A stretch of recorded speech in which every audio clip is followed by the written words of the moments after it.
Você pode se sentar, mas você não pode se desconectar. Que momento poderoso. Que poderoso aquilo que o Senhor tem nos conduzido a viver e a fazer nesses dias. E eu louvo a Deus pela tua vida. Então, não se distraia, não perca, não é de um momento para o outro, é tudo uma coisa só. O Senhor está arquitetando algo para que a glória redunde nele. E eu gostaria de ler com vocês um texto. Nós estamos numa semana de oração, uma semana onde estamos sendo desafiados a orar, a abrir a nossa boca, a entender o que é realmente orar e clamar ao Senhor. E eu queria ler com vocês aqui um texto, na verdade são dois. Pode projetar o texto de Marcos, por favor? Jesus saiu daquele lugar e foi para a região de Tiro. Entrou em uma casa e não queria que ninguém o soubesse. Contudo, não conseguiu manter em segredo a sua presença. Assim que ouviu falar de Jesus, uma mulher cuja filha estava com o espírito imundo veio e lançou-se aos pés dele. A mulher era grega, sírio-fenícia de origem, e rogava a Jesus que expulsasse o demônio da sua filha. E lhe disse,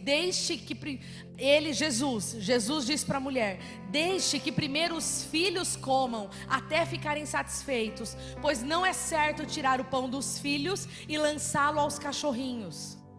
E ela respondeu: sim, Senhor, eu entendo, mas até os cachorrinhos debaixo da mesa comem das migalhas das crianças. Então Jesus lhe disse: por causa dessa resposta, você pode ir, porque o demônio já saiu da sua filha. Aleluia! Nós vamos ler um texto agora de outro evangelho, é o mesmo texto, mas eu quero que você me acompanhe nesse texto. Pode colocar. Depois que saiu daquele lugar, Jesus retirou-se para a região de Tiro e Sidom. É o mesmo texto, tá? Mas nós vamos ter algumas óticas diferentes. Uma mulher cananeia, natural dali, veio a ele, a Jesus, gritando: Senhor, filho de Davi, tem misericórdia de mim. Minha filha está endemoniada e sofrendo muito. Jesus, porém, não lhe respondeu nenhuma palavra. Então seus discípulos se aproximaram dele e pediram: Senhor, manda essa mulher embora, porque ela vem gritando atrás de nós. E Jesus respondeu: não fui enviado senão as ovelhas perdidas do povo de Israel. A mulher veio, adorou Jesus de joelhos e disse: Senhor, ajuda-me. Ele respondeu: não é certo tirar o pão dos filhos e lançá-lo aos cachorrinhos. Ela, porém, disse: sim, Senhor, mas até os cachorrinhos comem das migalhas que caem da mesa dos seus donos. Jesus respondeu: mulher, grande é a sua fé, seja feito conforme você deseja. Naquele mesmo instante, a sua filha foi curada. Amém? Queridos, Jesus, ele veio primeiro para os de casa. Ele veio para salvar Israel. Ele veio para salvar aquele povo que era dele, que foi dado a ele, os judeus. Aquele povo que era escolhido. Mas aquele povo não estava, muitos deles não estavam dando muita, tem um tempo, né? Como que é? É 14 regressivo? Tá. E muitos deles não estavam dando ali a devida atenção, não estavam crendo em Jesus, não estavam nem entendendo quem Jesus era, tudo que ele está fazendo naquele lugar, não reconheciam o seu poder. Mas aí veio uma estrangeira. Então vamos lá, para quem Jesus veio ali primeiro, para salvar primeiro? Os judeus, o povo de Israel, o povo de Deus, né? Aqueles que estavam ali. Mas veio uma estrangeira que não era crente, não era do povo de Deus. Provavelmente vinha de um povo ali onde provavelmente ela era idólatra, tinha outros deuses, cultuava outros deuses. Mas aquela mulher estrangeira, aquela mulher que não era crente, aquela mulher, ela reconheceu ali na frente dela o poder que estava. Existia um poder ali diante dela, mesmo ela não sendo daquele povo. Segundo, por que nós lemos os dois? Eu queria que vocês prestassem atenção. Segundo o relato lá de Marcos, que foi o primeiro que nós lemos, Jesus estava em uma casa e não queria que ninguém soubesse. Essa mulher, ela descobriu onde Jesus estava e ela foi lá. Já em Mateus, fala que ela chega gritando. Marcos fala que ela se lançou aos pés de Jesus rogando.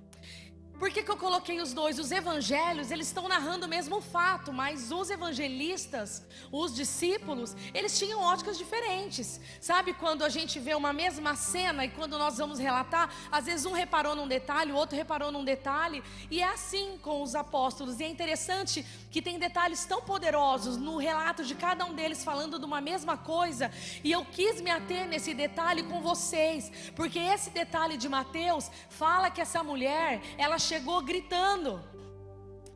Ela não chegou simplesmente pedindo, ela chegou falando: Senhor, Jesus, Filho de Davi, tem misericórdia de mim.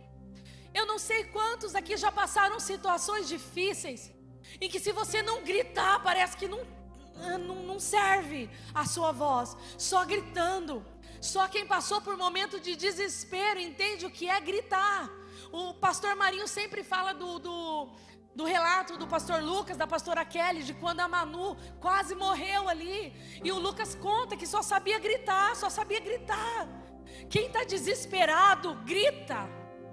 Quem está desesperado não consegue ficar quieto. Não importa seu temperamento, não importa seu jeitinho. Eu tenho certeza que se você pensar num momento de desespero da sua vida, se você precisou chegar para alguém falando alguma coisa, pedindo uma ajuda, falando: meu filho está morrendo, meu marido está largando de mim, você não chegou para essa pessoa e falou assim: querido, você pode me ajudar? Não. Você chega gritando: pelo amor de Deus, me ajuda, eu não sei o que eu faço.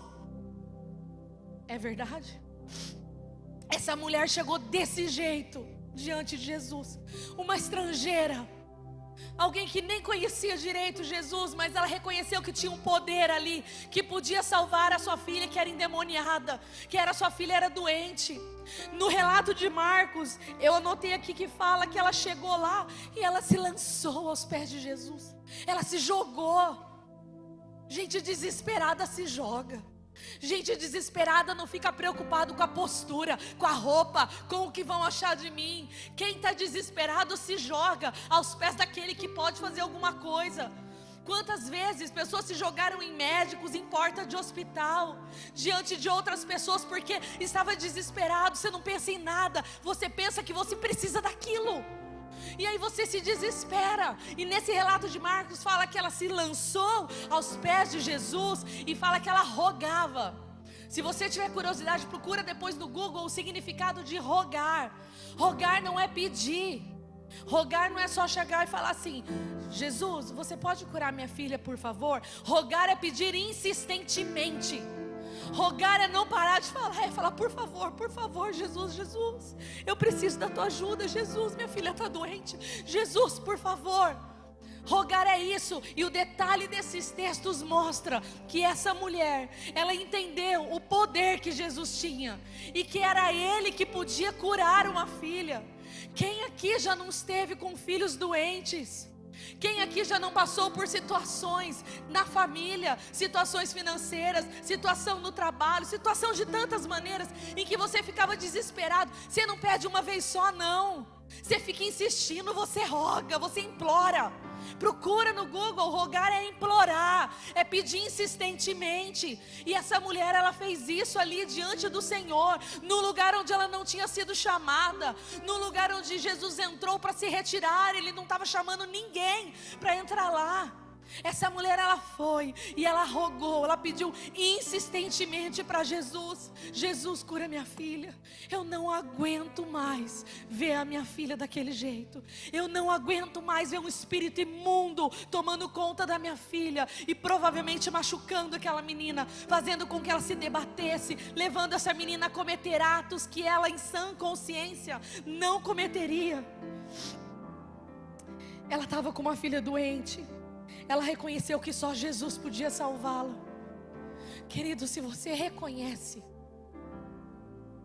que é só Jesus, porque de boca a gente fala: só Jesus nessa causa. A gente usa como um jargão: só Jesus na minha causa. Mas quando de verdade você reconhece que não tem outro jeito, que a medicina desenganou, Que a tua conversa com teu filho não surte efeito, que o teu problema familiar não resolve, que a solução da tua vida financeira não vem por mais que você tente, que aquela porta não se abre mesmo você tendo recebido uma palavra, uma promessa. Quando você está diante de tudo isso e vê que não tem outro jeito, e você não pode, não é só Jesus, você começa a clamar, você começa a rogar, você começa a ficar diante. Olha, eu me lembrei enquanto eu escrevia. Ixi, entendi o que vocês ficam falando. Eu lembrei do dia que entre tantas situações, tantas, mas eu lembrei do dia que a Adriana Cordeste me ligou para falar que tinha dado um problema no pós-cirúrgica da dona Helena. E nós estávamos indo para Bauru de carro. E ela falou assim, ó, Nilva, chorando, Nilva, pastor, minha mãe acabou a cirurgia foi bem, mas minha mãe não volta. Os médicos não sabem o que fazer, minha mãe não está voltando. Eu lembro que a gente desligou o celular depois de acalmá-la. E eu lembro que a nossa oração, eu ficava assim, Jesus, por favor, não. Jesus, por favor, não. Eu só falava isso, mas eu lembro que eu chorava, falava, Jesus, por favor, não. E chorava e gritava, Jesus, por favor, não. Eu nem falava direito, mas Jesus, Ele ouve o clamor. Jesus, Ele conhece um coração que sabe que é só Ele. Numa situação que o médico fala isso, que o médico desengana, você vai falar o quê? Você vai ficar de por favorzinho? Nós precisamos aprender a clamar, a rogar. Não é pedir 1, 2, 3 e poucas vezes. Nós precisamos insistir, fazer igual essa mulher fez, uma estrangeira, uma não convidada. Ela foi lá porque ela reconheceu que tinha poder em Jesus. Ela estava ouvindo falar do poder de Jesus. Nós estamos vivendo, nós estamos vendo do poder de Jesus. E muitas vezes nós não rogamos. A gente faz um pedidinho meia boca, como se a nossa vida não dependesse disso. Paga para ver. Paga para ver se sua vida não depende disso. Não depende do toque, não depende do poder do Senhor. Essa mulher, ela rompeu barreiras de nacionalidade, de religião, social. Ela saiu rompendo barreira, ela não ficou preocupada. Ela descobriu onde ele estava. Ela chegou lá gritando, desesperada. Ela se jogou aos pés do libertador. E aí eu venho falar para você, e o foco não está na cura. Nós lemos, o Senhor explica, fala assim, ó, aquela palavra que nós lemos, Jesus está falando assim, ó, primeiro eu vim para abençoar, para fazer os milagres, para oferecer a salvação para o povo de Israel. Eu não vou desperdiçar isso com você, com uma estrangeira. Aí ela fala assim, mas até os cachorrinhos comem das migalhas. Ela está falando, tudo bem, eu entendo que eu não estou na mesa, eu não sou da família, mas se eu for um cachorrinho, deixa eu comer da migalha, me dá um pouquinho dessa bênção, me dá um pouquinho desse milagre. Ela rogou, não para sentar na mesa, ela não quis na hora ser família, ela quis migalha. E a migalha do Senhor foi, vai por causa dessa tua fé, pelo que você fez, como você se comportou, pode ir que agora a sua filha já está curada. Porque para Jesus basta uma palavra, Ele não precisa nem estar presente, é uma palavra que Ele envia, e o demônio tem que sair, uma palavra Ele envia, e o milagre acontece. Essa mulher, ela moveu os céus e terra para ir, porque Jesus era e Ele estava naquele lugar ali em Tiro e Sidom. Mas eu venho te falar algo que torna o peso sobre nós ainda maior, porque quando Jesus morreu e ressuscitou, acabou as convenções. O véu do templo foi rasgado. E hoje eu não preciso ir em Tiro e Sidom para pedir para Jesus uma cura. Eu não preciso ir para determinado lugar para pedir para que Ele me preencha, porque eu sou vazia. Ele está dentro de mim, que aceitei Ele como Senhor e Salvador. Ele está no meu quarto, Ele está neste ambiente aqui se movendo. Será que se Jesus estivesse encarnado como Ele estava nesse tempo aqui, vivendo em forma de homem, e nós soubéssemos que Ele estava lá em Manaus, lá em cima, lá no extremo norte, e se falasse por aí, olha, tem um profeta, tem um homem, tem um filho de Deus aí que cura, e Ele pode curar, Ele pode salvar a tua filha, Ele pode curar você, Ele pode resolver seu problema. Você vendia até o carro, você vendia a tua casa, Você fazia o que fosse, pegava empréstimo, mas você ia até lá onde ele estivesse, porque lá estaria alguém que pode resolver seu problema. Mas nós não temos fé para crer que hoje eu não preciso fazer nada disso. Pela graça, Ele está em mim, Ele está aqui, e Ele pode a qualquer momento ser acessado através da oração. A qualquer momento Ele pode ser acessado através da oração, meu querido. E nós não aproveitamos, nós não gritamos por Ele, nós não nos lançamos aos seus pés. E olha, que nós não estamos falando nem de migalha, nós estamos falando de tudo. Não é nem de migalha, é tudo. Tudo, porque com a salvação Ele nos deu libertação, cura, nos deu vida eterna. Ele nos deu tudo completo, não é migalha. Ele deu tudo para mim e para você. Ele é acessível, é só crer, só ter fé. E mesmo sabendo de tudo isso, nós não gritamos, nós não nos desmanchamos diante dele. Precisa ficar alguém aqui à frente falando: fale, abra a boca, grite, como se o teu problema fosse mais importante para quem está aqui às vezes do que para você. Essa mulher, ela nos ensina o poder de um clamor. O clamor de quem não era nem filho, de quem não estava nem sentado à mesa, de quem nem caminhava junto. Um clamor desse moveu o coração do Senhor em misericórdia, e com uma palavra Ele libertou aquela menina que há quantos anos estava endemoniado. E aí eu falo para você: há quantos anos você está preso?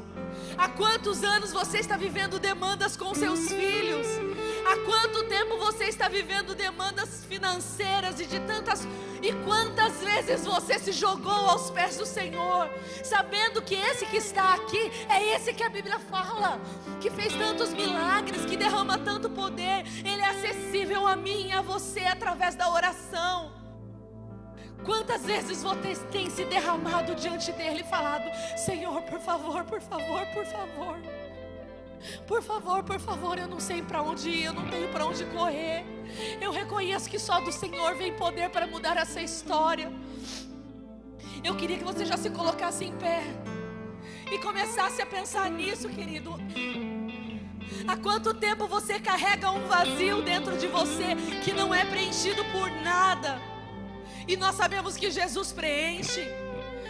Quantas vezes você, pais, tem gastado tempo investido em conversas com teus filhos, em diálogos, em confrontos, mas não tem gasto tempo se lançando aos pés do Senhor, clamando: Jesus, tem misericórdia do meu filho, Jesus, tem misericórdia da minha filha, Jesus, livra eles desse mundo mau.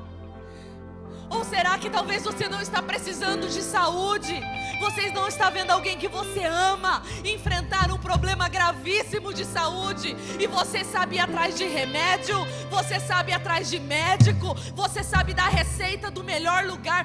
Vai lá naquela cidade, estão indo lá e estão sendo curados, mas não tem fé para crer que Jeová Rafa, o médico dos médicos, é aquele que nós estamos cultuando aqui, aquele que tem todo o poder de nos abençoar. Comece agora, querido. Eu não sei como está a sua vida, eu só sei que você é filho. Se você está aqui, você é filho. Você está sentado na mesa do Pai. E da mesma maneira que Ele derramou libertação na vida daquela menina, através de uma mãe que insistentemente orava, rogava, é o mesmo Deus, é o mesmo Jesus, é o Espírito Santo que está aqui, que quer fazer a mesma coisa na sua vida. E você não é capaz de abrir a sua boca para chorar diante dele, para clamar, para falar: Senhor, se não fosse o Senhor, eu não sei mais o que fazer, eu não sei mais a quem recorrer, eu não sei mais para onde ir, eu não sei mais como ajudar.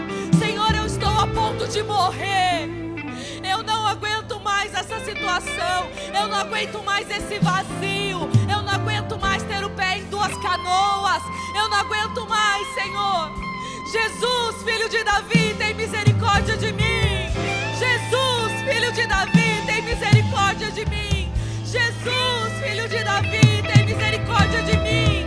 Comece a clamar ao Senhor, comece a pedir misericórdia. Abra sua boca e comece a pedir: Senhor, me enche.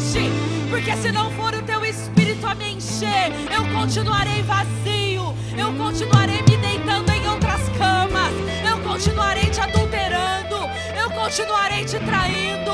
Continue a pedir: Senhor, liberta meu filho das drogas, liberta minha filha da prostituição, liberta meus entes queridos dos demônios. Existem demônios que ainda estão em pessoas, em casas, em famílias, esperando o teu clamor. Se lança diante daquele que pode expulsar esse demônio. Se lance diante daquele que pode mudar a tua história. Você pode clamar. Você é aquela mulher cananeia. Como você pode orar